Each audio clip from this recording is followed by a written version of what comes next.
नमस्कार। ईपीजी पाठशाला हिंदी में आपका स्वागत है।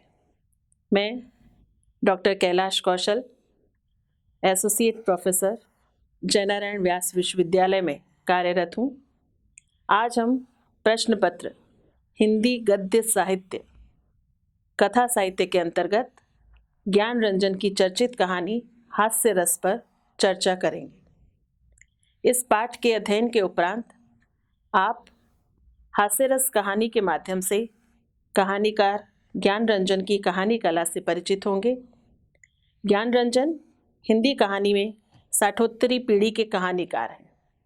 प्रस्तुत कहानी के माध्यम से आप उस आंदोलन की वैचारिकी से परिचित हो सकेंगे, नई कहानी और साठोत्तरी कहानी के अंतर को समझ पाएंगे और हास्यरस कहानी का मर्म उद्घाटित कर पाएंगे। ज्ञान रंजन साठोत्तरी पीढ़ी के कहानीकार हैं। नई कहानी के बाद जो पीढ़ी आई वह साठोत्तरी पीढ़ी कहलाई। ज्ञान रंजन, काशीनाथ सिंह, दूधनाथ सिंह, रविंद्र कालिया, विजय मोहन सिंह, गिरिराज किशोर, ममता कालिया, ये सभी जो कहानीकार हैं, इनकी कहानियों ने सन 1965 तक साठोत्तरी कहानी की एक पहचान बना दी थी। नई कहानी के जवाब में इस पीढ़ी के लोगों ने अपनी कहानियों को अकहानी कहना शुरू किया। जैसे अकविता आंदोलन था, उसी प्रकार अकहानी। अकहानी का तात्पर्य कहानी का न होना नहीं है। इसका निहितार्थ ये था कि नई कहानी के दरमियान जैसी कहानी लिखी गई थी वैसी कहानी हम नहीं लिखेंगे, उसमें एक नयापन होगा। नई कहानी में रिश्तों के प्रति एक सम्मान, दया, करुणा या सहानुभूति का भाव था। लेकिन साठोत्तरी पीढ़ी में किसी भी रिश्ते, चाहे वह पिता का हो, भाई हो, प्रेमिका हो या माँ, किसी भी रिश्ते के प्रति यहाँ पवित्रता या सहानुभूति का भाव नहीं था। नई कहानी में मूल्यों के खत्म होने पर हताशा थी, लेकिन साठोत्तरी पीढ़ी में इन मूल्यों को खत्म करने का एक गुस्सा था, एक खीज थी। साठोत्तरी कहानी मूलतः मोहभंग के शुरुआत की कहानी है, लेकिन मोहभंग अपने आप में कोई मूल्य नहीं, बल्कि मोहभंग उचित मूल्य की प्रतिष्ठा का आग्रह है। इसलिए यहाँ मैं ये कहना चाहूँगी कि मोहभंग को मूल्यहीनता नहीं समझना चाहिए। इसी के साथ इनकी भाषा को आलोचकों ने खिलंदड़ी भाषा कहा है। खिलंदड़ी भाषा अर्थात सब कुछ को ठोकर मारने की कला। जो प्रचलित है, जो चल रहा है, उसे पर्याप्त न मानकर जो हम कहना चाहते हैं, जो हमारा कथ्य है, उसकी अभिव्यक्ति के लिए नई भाषा, नए तेवर, नए प्रकार की एक कहन जो उस कहानी को अकहानी बनाती है। तो इस प्रकार से यह जो साठोत्तरी कहानी है, उसने मोहभंग, जो उस समय की युवा पीढ़ी है, जिसे अपने पुरातन मूल्यों में अब आस्था नहीं रही, बल्कि उन मूल्यों को देखने का नजरिया उसका एक नए ढंग का है, यह कहानी उस प्रकार की कहानी है। तो यह जो साठोत्तरी कहानी है, इसमें उस उचित मूल्य, वह जो उचित मूल्य है वह क्या है, उसकी प्रतिष्ठा का आग्रह हमें प्रबल रूप में दिखाई देता है और उसमें एक नई भाषा का प्रयोग करके अपने उस कथ्य को नवीन भावाभिव्यक्ति देते हुए कहने की उनकी जो कला है, वह इस कला को जो हमारी परंपरा से चली आती हुई कहानी है उसमें वह अलग स्थान देती है, उसे पहले से भिन्न बनाती है। हास्यरस कहानी पर बात करने से पूर्व इस कहानी के कथ्य पर विचार करते हैं। इस कहानी की जो कथा है वह कचहरी में रजिस्ट्रार के कमरे से आरंभ होती है। वहाँ कहानी का कथावाचक अपने 3 साथियों के साथ अपनी प्रेमिका से शादी करने के लिए आया है। उसके तीनों साथी उनकी शादी के गवाह हैं। साक्षी हैं। शादी की औपचारिक कार्रवाई के समाप्त होने पर जैसे ही वे बाहर आते हैं, कथावाचक को हठात महसूस होता है कि उसने एक गलत लड़की से शादी कर ली। वह अपने को हारा हुआ, ठगा हुआ महसूस करता है। हालांकि जब वह तैयार होकर शादी के लिए आया था, उस समय तक उसके मन में ऐसा कोई ख्याल नहीं था। शादी के ऐन पहले तक वह खुश और तत्पर था, लेकिन रजिस्ट्रार ऑफिस से निकलते ही वह दुखी हो गया है। वह महसूस कर रहा है कि इस शादी के साथ हमारा प्रेम खत्म हो चुका है। यह कथावाचक का अपना ख्याल है, जबकि उसकी पत्नी प्रसन्न और संतुष्ट दिखाई दे रही है। कथावाचक को लगता है कि पत्नी की यह खुशी और संतुष्टि कुछ और नहीं बल्कि विजय का गर्व है। उसने मुझे पराजित कर दिया है और मैं जीवन में बड़ा घाटा खा चुका हूं। कथावाचक यह सोचकर परेशान है कि पहले तो ये मूवी देखकर या पिकनिक मनाकर 3-4 घंटे के बाद चली जाती थी, लेकिन अब ऐसा नहीं होगा।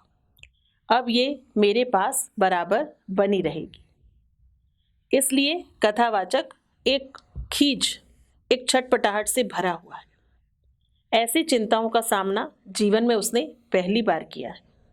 वह अपने बारे में सोचता है कि मैं तो स्वयं को बुद्धिमान समझता था, फिर ऐसा कैसे हो गया। ये सारी बातें उसके भीतर चल रही।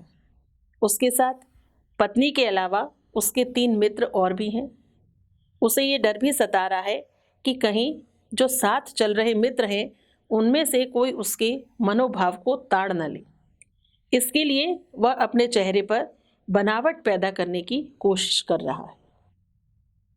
वह मुस्कुराने की कोशिश करता है और जताना चाहता है कि सच्चाई यही है। असल में वह किसी को कुछ अनुभव होने देना नहीं चाहता कि उसके साथ क्या हो रहा है, अर्थात उसके भीतर क्या उथल पुथल मची हुई। सोचते हुए वह नितांत अकेला हो गया है, इसीलिए चलते हुए उन सबसे वह बहुत आगे निकल गया है। कचहरी के बरामदे से नीचे उतरकर वे सभी इकट्ठे होते हैं, परंतु उस कथानायक को लग रहा है कि उसके दिल ने उसे धोखा दिया है। 3 में से 2 कथावाचक के मित्र हैं और एक बस परिचित है जो उसके मित्र का मित्र है। वह नौजवान है और सबसे सुंदर है। कथावाचक का आकलन है कि वह ज्यादा उत्सुकता, ताजगी और सिफारिश के साथ गवाही देने आया है। असल में वह खुद अनुभव प्राप्त करना चाहता है, क्योंकि उसका भी इरादा शीघ्र ही इसी तरह का विवाह करने का है। कथावाचक की एक दूसरी समस्या यहाँ शुरू होती है। उसे ये भी लगने लगा है कि उसकी पत्नी उस नौजवान पर मुग्ध है। वह अनुभव करता है कि जितने मुग्ध भाव से उसकी पत्नी उस नौजवान को देखे जा रही है, वैसे कभी उसे भी नहीं देखा। वह देखता है कि उसके चले जाने के बाद भी उसकी पत्नी के चेहरे पर उस खूबसूरत नौजवान के रुआब का असर बना हुआ है। अब उसे अपनी पत्नी पर कुछ संदेह होने लगता है। उसे लगने लगता है कि उसकी पत्नी भरोसेमंद चरित्र की स्त्री नहीं है। अब 4 लोग साथ बचे हैं। कथावाचक यह सोचकर घबरा रहा है कि जब ये दोनों मित्र भी चले जाएंगे तो वह अपनी पत्नी के साथ वक्त कैसे गुजारेगा। फिल्म देखने या किसी और शहर चले जाने पर भी समस्याओं का हल कुछ घंटों के लिए ही होगा, जबकि वह किसी भी सूरत में अपनी पत्नी के साथ होने के लिए मानसिक रूप से तैयार नहीं है। उसे ये लगने लगा है कि उसका ख्वाब चूर चूर हो चुका है, क्योंकि उसने सोचा था कि वह अपने जीवन को भिन्न और एक साहसी तरीके से जिएगा। उसका मानना है कि उसके साथ तो धोखा हो गया है, और वह भी दूसरी बार।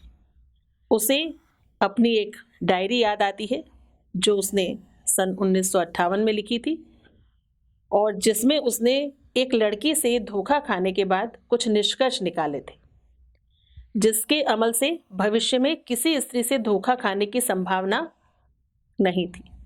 उसे भारी पछतावा हो रहा है कि उसे अपना ही पुराना अनुभव याद नहीं रहा।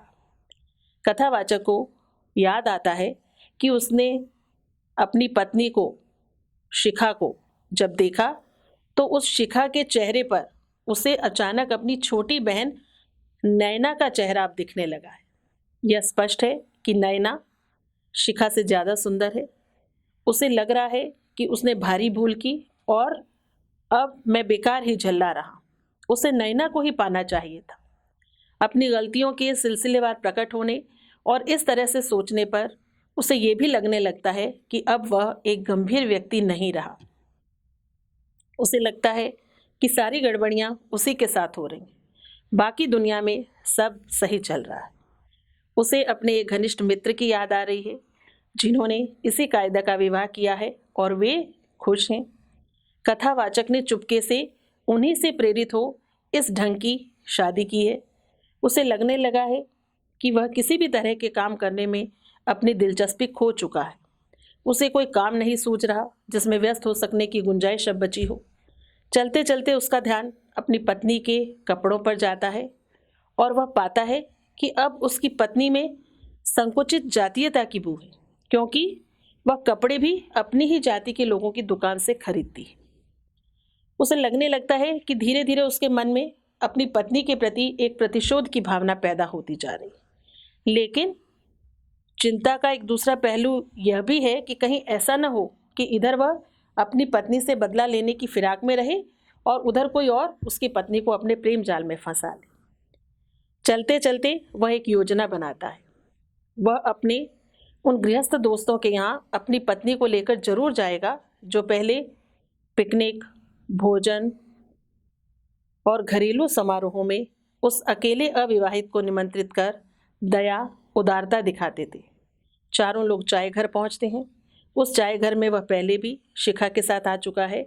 उसे याद आता है पहले जब वे आते थे तो उस समय किसी एकांत में मिलने का सा आनंद आता था, लेकिन आज वह आनंद नहीं। उसे बहुत सी बातें ऐसी याद आती हैं और पत्नी उसके गुमसुम होने के बारे में जब पूछती है, कमरे पर चलने के बारे में कहती है, कमरे का नाम सुनते ही उसे घबराहट होने लगती है। उसे महसूस होता है कि उसके सिर में हल्का सा दर्द हो रहा है। पत्नी उसे सेरिडॉन देती है और सेरिडॉन लेकर वह अपने लिए कॉफ़ी बनाता है। इधर चाय घर में एक और परिवार दाखिल होता है और यही कहानी समाप्त हो जाती है। उसे याद आता है पहले जब वे आते थे और दोनों किसी एकांत स्थान पर मिलते थे तो उन्हें किसी गुप्त जगह मिलने का एक अद्भुत आनंद आता था, लेकिन अब वैसा आनंद उन्हें नहीं आता। उसे यह भी याद आता है कि जब कभी वे दोनों टेलीफोन पर या किसी रेस्तरां में मिलते थे तो कितनी ही हसीन बातें करते थे, लेकिन आज जब शिखा उसकी पत्नी बन चुकी है तो कोशिश करने पर भी उसे शब्द नहीं मिल रहे और न ही कोई ढंग का वाक्य मिल रहा है। सब कुछ न कुछ खा रहे हैं लेकिन वह कुछ नहीं खा रहा और उसे अचानक अपना शहर, अपनी माँ बहुत याद आने लगती है। वह जैसे सबके बीच में होते हुए भी वहां से कहीं अलग है, दूर है, गुमसुम सा दिखाई दे रहा है। पत्नी उसके गुमसुम होने के बारे में पूछती है और कमरे पर चलने के लिए कहती है, परंतु पत्नी का यह वाक्य सुनकर कमरे का नाम सुनते ही उसे जैसे घबराहट होने लगती है। उसे महसूस होता है कि उसके सिर में हल्का सा दर्द हो रहा है। पत्नी उसे सेरिडॉन देती है और फिर वे आपस में उस दवाई को लेकर कुछ थोड़ा बहुत प्राइवेट मजाक कर लेते हैं, जिसे उनके मित्र लक्षित भी करते हैं। सेरिडॉन लेकर वह अपने लिए कॉफ़ी बनाता है और इधर चाय घर में एक और परिवार दाखिल होता है और यहीं पर कहानी समाप्त हो जाती है। तो यह है ज्ञानरंजन की कहानी हास्य रस का कथानक।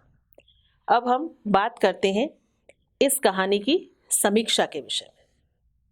वस्तुतः हास्य रस कहानी दो पात्रों के इर्द गिर्द आगे बढ़ती है। वैसे प्रत्यक्षतः देखा जाए तो कहानी में 5 पात्र हैं, सद्य विवाहित दंपति और उनके 3 मित्र, और एक कथावाचक है जो कहानी को आगे बढ़ाता है। कहानी में उसका कहीं नाम नहीं। वह जो कथावाचक है वह शिखा नाम की युवती से प्रेम करता है और उससे शादी करता है कोर्ट में आकर, और जो उसके मित्र हैं वह कोर्ट में गवाही देने के लिए आए हैं। और यह सब करने की प्रेरणा उसे अपने एक अन्य घनिष्ठ मित्र से मिली है, जिन्होंने इसी ढंग से 1 महीने पहले शादी की थी। अपने 3 गवाह मित्रों के साथ जो ही वह रजिस्ट्रार ऑफिस से शादी करके निकलता है, उसे ऐसा लगने लगता है कि उसने अपने जीवन में सबसे बड़ी गलती कर दी। वस्तुतः कथावाचक अपनी मिथ्या छवि का शिकार अस्थिर चित्त युवक है। उसे अपने जीवन में लिया गया कोई भी निर्णय सही नहीं लगता। उसका आत्मविश्वास उसे बार बार धोखा देता है। वह एक बुद्धिजीवी किस्म का शहरी युवक है जो अपने जीवन में अनुभवों पर खासा जोर देता है। इसीलिए प्रेम करने और खूब सोचकर शादी करने के बाद भी वह अपने आप को ठगा हुआ सा महसूस करता है। असलियत यह है कि अपनी भावनाओं को वह छिपाकर जीना चाहता है। इसके लिए उसे सामाजिक रूप से अतिरिक्त यत्न करने पड़ते हैं। वह एक ऐसा युवक है जो अनुभवों का अपने स्तर से गहरा विश्लेषण करता है।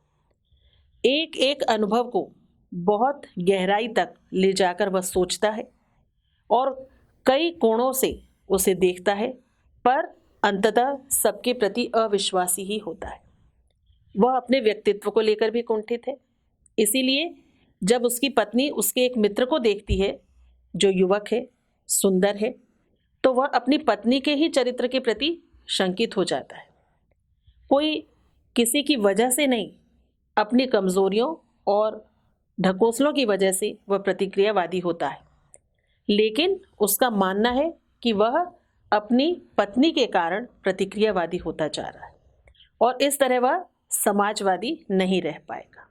उसके व्यक्तित्व में साहस और अपनी कमजोरियों से सामना करने की शक्ति कम है और यह सारा आकलन कथावाचक स्वयं अपने बारे में करता है।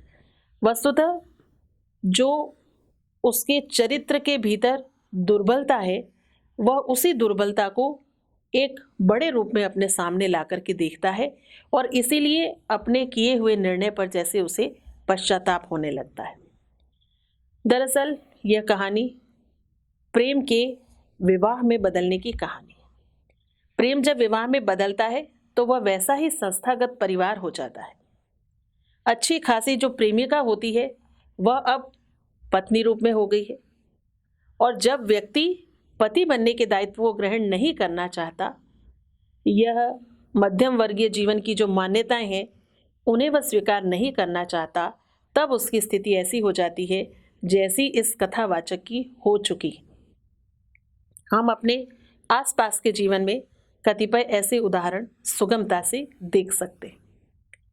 कथानायक को यह लगता है कि वह भी अपनी पत्नी के प्रभाव से स्वतः ही प्रतिक्रियावादी बनता चला जाएगा। इस पीड़ा को वह अलग तरह से बयां करता है ताकि जो पत्नी है वह खलनायिका लगे, जबकि वह हालात को पहले ही स्वीकार कर लेती है और जो कथावाचक है वह कुछ नया करने की जिद के कारण इस स्थिति को स्वीकार नहीं कर पा रहा है और तब भूतपूर्व प्रेमी की तरह वह अपने पति रूप को देख रहा है, पत्नी को देख रहा है और अपने भविष्य को देख रहा है जो एक सामान्य मध्यवर्गीय व्यक्ति का हो सकता है। और इस तरह क्रांतिकारी तरीके से किया गया यह प्रेम विवाह या कोर्ट का यह जो विवाह है हास्य रस में बदल जाता है। तब उसमें कोई वीरत्व की भावना नहीं रह जाती। अपनी पत्नी शिखा के बारे में कहानी में ज्यादातर कथावाचक ही बताता है। कहानी में उसका स्वतंत्र व्यक्तित्व नहीं उभर पाया। कथावाचक की पत्नी शिखा के बारे में हम जो भी जान पाते हैं वह कथावाचक की वजह से, क्योंकि हम उसी के चश्मे से शिखा को देख रहे हैं। इसलिए शिखा का व्यक्तित्व, उसके व्यक्तित्व का वह पक्ष उभर नहीं पाता, क्योंकि कथावाचक का शिखा के प्रति जो विचार है वह पूर्वाग्रहपूर्ण है और अब जब विवाह हो गया है तो उसके विषय में वह जो सोच रहा है वह तात्कालिक है। तो पूरी कहानी में हम शिखा को उस कथावाचक की नज़र से ही देख पाते हैं। कोर्ट मैरिज करने के लिए वह तैयार हो जाती है, वहाँ पहुँचती है, दोनों का विवाह होता है और विवाह के पश्चात जैसा कथावाचक कहता है कि उसकी पत्नी बहुत खुश है, उसके भीतर विजय का भाव इसलिए दिखाई देता है कि कथावाचक स्वयं अपने को पराजित अनुभव कर रहा है।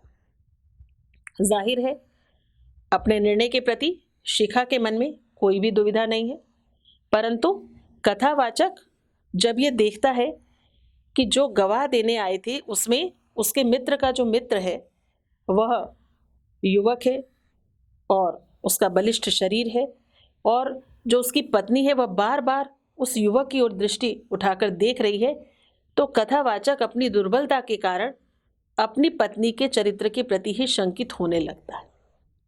यहाँ कोई स्थिर आधार नहीं है उसकी शंका का, लेकिन उसकी शंका का कारण जो है शिखा का चरित्र नहीं है, स्वयं उसका अपने भीतर ही उलझा हुआ उसका मन, जो अविश्वासी भी है, वह मन ही उसका मुख्य कारण है।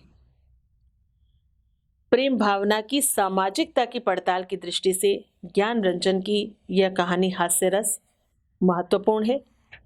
यह कहानी कचहरी में प्रेम विवाह करके अभी अभी बाहर निकले एक नवविवाहित दंपत्ति के प्रेम व्यापार और मानसिकता का चित्रण पुरुष मन के माध्यम से करती है। इस कहानी पर स्त्री विरोधी होने का आरोप भी लग सकता है, लेकिन इसमें कुछ ऐसा सामान्यीकरण है कि पुरुष के स्थान पर स्त्री पात्र भी रख दिया जाए तो भी हमें इसके वर्णन में कुछ ऐसा अन्यथा नहीं लगेगा, बल्कि उसकी यथा तथ्यता सुरक्षित ही रहेगी। हास्य रस कहानी का आरंभ ही कथानायक की इस स्वीकारोक्ति के साथ होता है कि बाहर निकलते ही मैंने अपने को दूसरा और पराजित अनुभव किया। मेरी पत्नी संतुष्ट और निश्चित है और उसके खिले हुए चेहरे से मुझे प्रसन्नता नहीं हो रही। यह खिला हुआ चेहरा और कुछ नहीं, विजय का गर्व है। यह स्पष्ट हो चुका है कि मैं घाटा खा चुका हूं और मुझे पराजित करने वाला मेरा साथी तत्काल हर चीज की मांग करने का अधिकारी हो गया है। वस्तुतः शिखा जो अब उसकी पत्नी बन गई है, तो उसे अधिकार है कि वह जीवन में जो भी चीज चाहिए उसकी मांग अपने पति से कर सकती है, किंतु पति जो है वह अभी इस हेतु प्रस्तुत ही नहीं है। इसलिए इस कहानी में ज्ञान रंजन ने प्रेम विवाह के प्रेमेतर कारणों का भी सूक्ष्म विश्लेषण प्रस्तुत किया है, जो प्रेम विवाहों को प्रायः घटित करते हैं। चयनित साथी के व्यक्तित्व की पसंद नापसंद, कुछ अधिक उत्तेजक और जोखिमपूर्ण ढंग से क्रांतिकारी विवाह करने की लालसा, जो ऐसे विवाहों के कर्ताओं को विशुद्ध प्रेम से इतर भी नायकत्व और वैशिष्ट्य प्रदान करते हैं। यदि प्रेम वास्तव में प्रेमियों के परस्पर व्यक्तित्व के गहरे प्रभाव से उत्पन्न नहीं है, तो विवाह के पश्चात जोखिम की उत्तेजना समाप्त होते ही मोह भंग का शिकार होकर प्रेम गले पड़े प्रेमी की हत्या तक भी जाते देखा गया है। मोह भंग की इन्हीं वैचारिक संभावनाओं की तलाश करने वाली यह कहानी प्रेम विवाह पर एक बहुआयामी टिप्पणी प्रस्तुत करती है और अधिकांश प्रेम विवाहों का जो हश्र होता है उसकी वस्तु स्थिति को भी यह रेखांकित करती है। ज्ञान रंजन की अन्य कहानियों की तरह इस कहानी में भी प्रेम और विवाह जैसी सामाजिक और सांस्कृतिक आदत पर अनेक रोचक और मौलिक टिप्पणियां की गई। कुछ उदाहरण प्रस्तुत है, जैसे वह बड़ी उत्सुकता, ताजगी और सिफारिश के साथ गवाही देने आया था। असलियत यह थी कि वह अनुभव प्राप्त करना चाहता था। एक और उदाहरण, ऐसी स्त्रियों के चरित्र का क्या भरोसा किया जाए जब किसी दूसरे पर फिसल पड़े। इस समय मुझे सिलसिलेवार वे सभी परिचित और गृहस्थ दोस्त याद आ रहे हैं जो पिकनिक, भोजन और घरेलू समारोहों में मुझ अकेले अविवाहित को निमंत्रित करके दया दिखाते और अपनी उदारता का परिचय देते। मैं ऐसे सब लोगों के घर जाऊंगा। एक और पंक्ति है कहानी की ही, कुंवारे लोग दूसरे की बीवी देखकर लालची और ईर्ष्यालु हो सकते हैं। इसी तरह के अनेक वक्तव्य कहानी में जहां तहां रख दिए गए हैं। इनसे कहानी के अर्थ का विस्तार होता है। और जो कथावाचक है उसकी मानसिकता को भी ये वाक्यांश द्योतित करते हैं। इस प्रकार यह जो कहानी है वह प्रेम विवाह के, जब दाम्पत्य जीवन में वह प्रेम परिवर्तित होता है और विवाह के पश्चात उनकी क्या मानसिकता होती है, कथानायक के माध्यम से हास्य रस कहानी उसे उद्धृत करती है। अब हम विचार करते हैं हास्य रस कहानी के शिल्प पर। प्रस्तुत कहानी में ज्ञान रंजन ने एक नई मनस्थिति का भरोसेमंद संप्रेषण करना चाहा है। अनुभवों के सामान्य प्रचलित साय को यहाँ दोहराया नहीं गया है, बल्कि ज्ञान रंजन ने विचार या धारणा के सहारे लिखने का प्रयत्न न करके अनुभव के जीवंत संदर्भ से अनुप्राणित होकर ही लिखा है। इनकी कहानियों में कहीं कहीं इतनी अधिक सांकेतिकता है कि वे रूपवादी कविता से मिलती जुलती प्रतीत होती। वस्तुतः ज्ञान रंजन समाज के बृहत्तर संदर्भ के चित्र देने में बहुत कम रुचि दिखलाते हैं। इनकी कहानियों में व्यक्ति और व्यक्ति के बीच और बहुत हुआ तो परिवार के भीतर के संबंध विशेष महत्व रखते हैं। लेखक ने जिस भाषा का प्रयोग किया है वे औसत ढंग के अखबारी विवरण के नहीं हैं। उन्हें सदी हुई कलम से बहुत कुछ कवि की चौकसी से चुना और रखा गया है। साहित्य का एक स्वाद या सौंदर्य उसकी भाषा या शब्दों में भी होता है और वह ज्ञान रंजन की कहानियों में हमें स्पष्ट रूप में दिखाई देता है। इसलिए इसमें न तो अप्रत्याशित घटनाएं हैं और न ही चरित्रों का उतार चढ़ाव है। वस्तुतः कहानी का कथानक एक संगति से चलता है। इस कहानी के केंद्रीय कथ्य का पता प्रारंभ में ही लग जाता है और फिर कवितात्मक गद्य से उस एक ही बात की सघन बुनावट बार बार डाली जाती है। उसके रेशे रेशे को क्लोज शॉट्स में कहानीकार बार बार उजागर करता है। क्लोज शॉट्स सिनेमा शिल्प का शब्द है।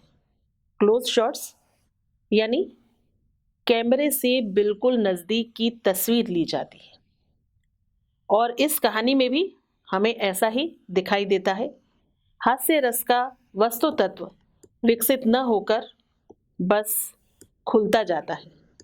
कहानी आगे नहीं बढ़ती, वह सिर्फ और आलोकित होती जाती है, स्पष्ट होती जाती है, प्रकट होती जाती है। ज्ञान रंजन का हर अगला पैराग्राफ नई नई अलग अलग कोणों से फेंकी गई रंग बिरंगी फ्लड लाइट्स होती, जिसमें धीरे धीरे केंद्र में स्थित स्थिर और जड़ वस्तु अपनी सारी महिमा के साथ, ज्ञान रंजन का हर अगला पैराग्राफ नई नई अलग अलग कोणों से फेंकी गई रंग बिरंगी फ्लड लाइट्स होती है, जिसमें धीरे धीरे केंद्र में स्थित स्थिर और जड़ वस्तु अपनी सारी महिमा के साथ हमारी आंखों के सामने प्रकट होती हुई चौंधियाने लगती है।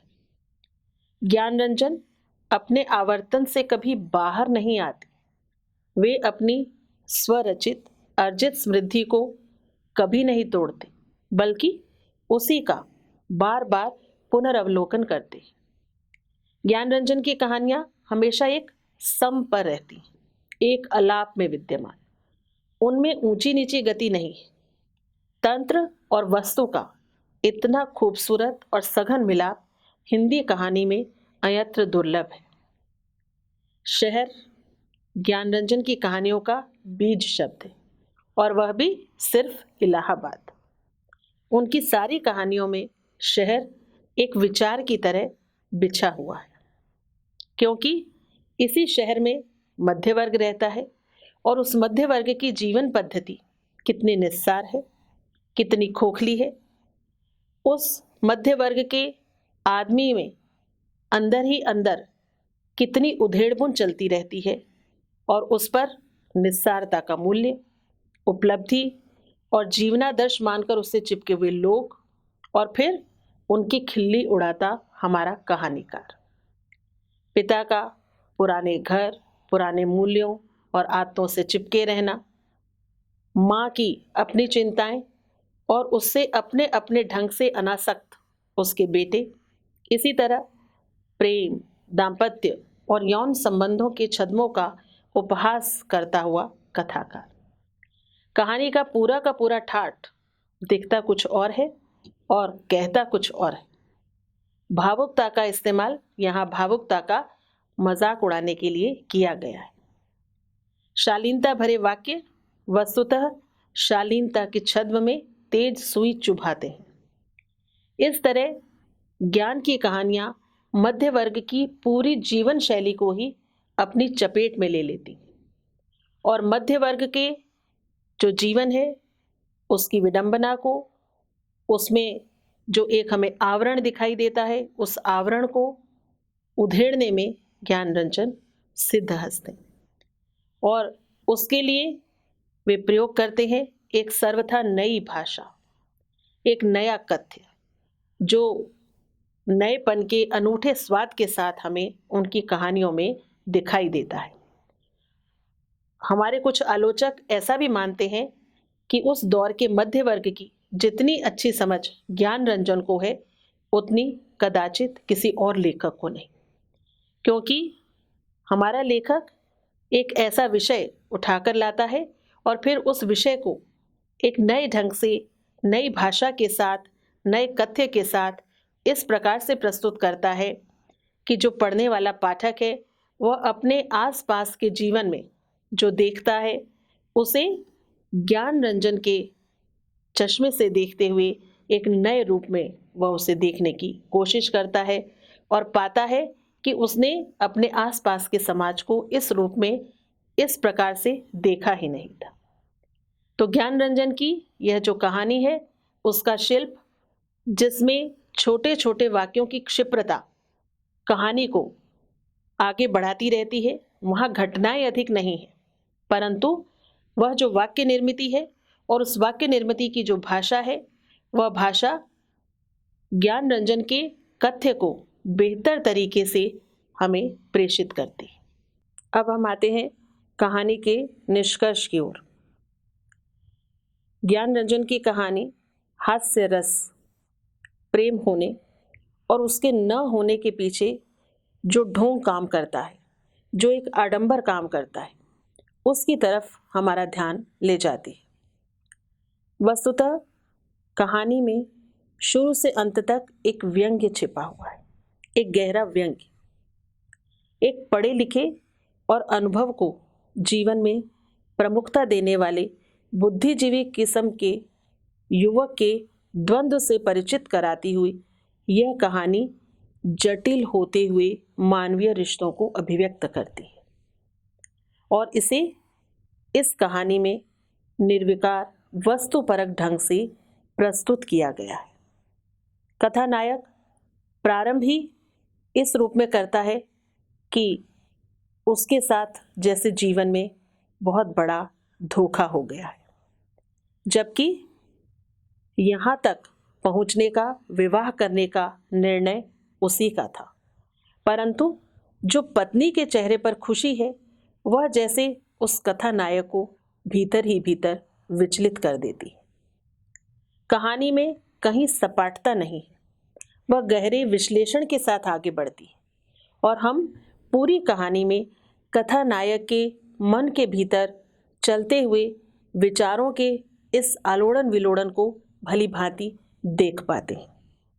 और इस सब में जो छोटे छोटे वाक्य हैं उनमें कहानी की जो भाषा है वह जितना अधिक समेट पाती है उससे कहीं बहुत बहुत अधिक वह कहना चाहती है।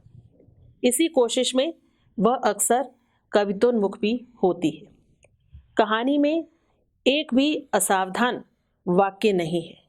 कहानी प्रथम वाक्य से सीधे अपने अभिप्रेत की ओर बढ़ती चली जाती है।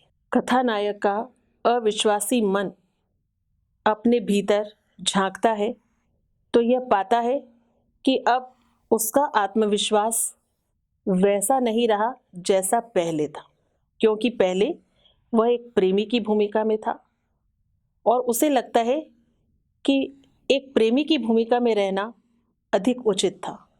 अब जब वह पति रूप में है तो उसे ऐसा प्रतीत होता है कि कदाचित वह पूर्व की भांति अपनी पत्नी से वैसा प्रेम नहीं कर पाएगा, क्योंकि वह जब अपने अनुभवों की ओर दृष्टिपात करता है तो उसे लगता है कि उन अनुभवों में अब इतनी गहराई नहीं रही और क्या अब यह जीवन भर मेरे साथ रहेगी।